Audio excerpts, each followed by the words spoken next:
Yo, how's it going everybody? It's me, Arctic. Today's video, we're going to be going over a sub-DPS guide for Thoma. Now, there are basically two builds that you can go with your Thoma. You can either go the main DPS route, you can go the sub-DPS route, which is what we're covering in today's video. If you guys are new to the channel, remember to subscribe. I'm trying to get to 8,000 subscribers. It really helps me out a lot. But anyway, let's get back to the video. Basically, a quick rundown of Thoma's kit. Basically, he works just like a Xingqiu pretty much, except that he does have a little bit of differences. One of those differences being that he actually has a shield versus actual like sword things that reduce damage. So he's going to in fact block damage for most of this time, but he also does have some HP scaling in terms of his actual damage output, which is actually going to be something that we have to take into consideration. Elemental Burst is basically similar to Xingqiu's, where it does a bunch of like collapses is what it refers to it as in this, which is basically where like you're using your normal attacks, basically hitting enemies, and actually basically triggering these collapses that are going to do a lot of good sub-DPS. So he's pretty much just a pyro Xingqiu. Out of weapon choices for sub-DPS, there are quite a few options that you can actually go for. A lot more options than for just main DPS, I would say. One of those options, Black Clef polearm, very good polearm, basically good for just increasing your damage output. Very good for sub-DPS as well, because if you do end up hitting or defeating enemies when you're on the field, you're basically going to get this extra attack boost, which is going to be pretty fine on him as well. Deathmatch is a good option because it'll basically give you some crit rate. However, I don't think its passive actually activates when you're off the field, so keep that in mind. So if you don't necessarily need a higher refinement of this, you basically just use this for crit rate. Dragon's Bane is an excellent option for sub DPS because if you are running Thoma as a sub DPS, I would definitely recommend running him with a Hydra main DPS like Tartaglia or some other characters that are coming up in the future like Kokomi. But Elemental Master is very good, and then its passive is very good for triggering like reactions with Hydra and Pyro. Bonius Lance is a perfectly fine option also if you are going for like a 4-piece emblem build, because this will give you some energy recharge and then also give your teams a lot of energy economy, and it also has a high base attack. The Kitane Crossspear is pretty fine as well for sub DPS. I would say go with the Dragon's Bane over the Kitane Crossspear. However, if you want more like basically base stats with this, and if you are going for like elemental skill melts, something like this could actually work pretty nicely.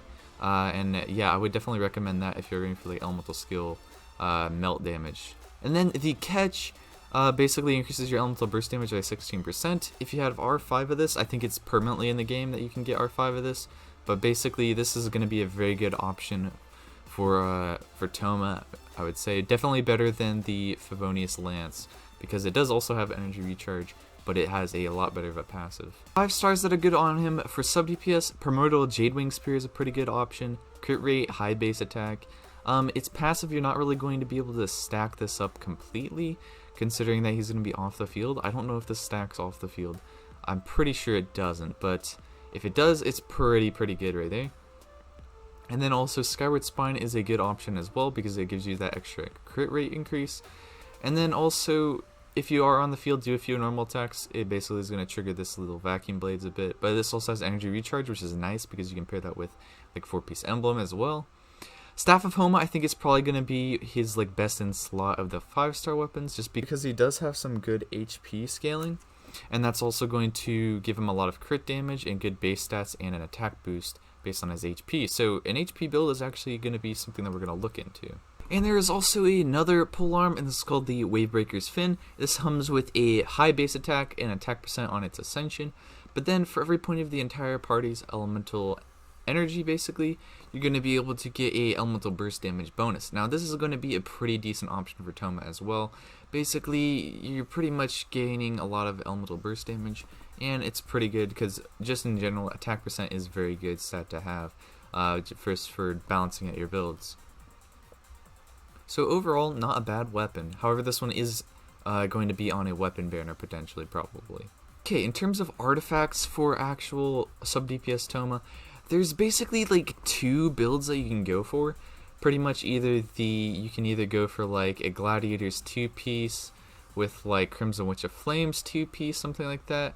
Or you can go like Crimson Witch and Noblesse 2-piece, something like that.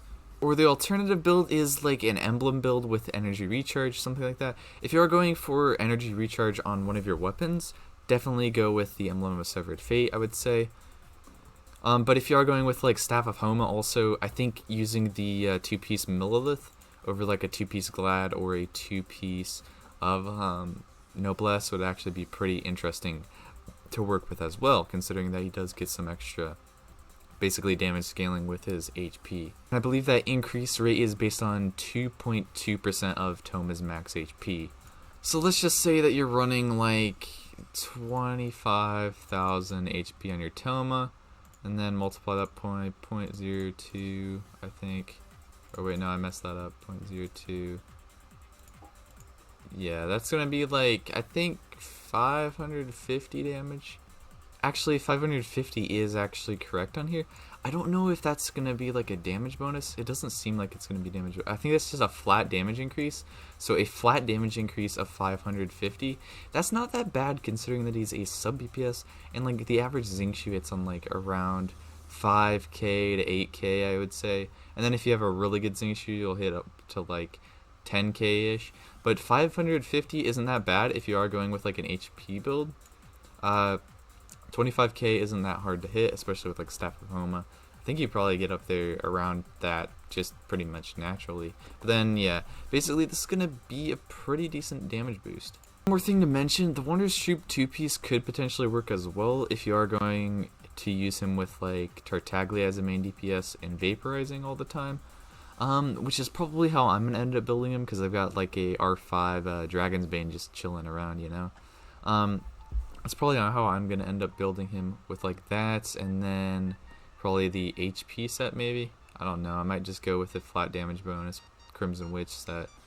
But he's going to be a very interesting character to build. I'm also going to talk about a DPS build for him in the future. Basically, literally just use C6 Bennett or use like Chongyun. Pretty much as the only two options for DPS if you want to use like his auto attacks. But yeah, there's some more artifact options with that. Enjoyed this video, remember to leave a like.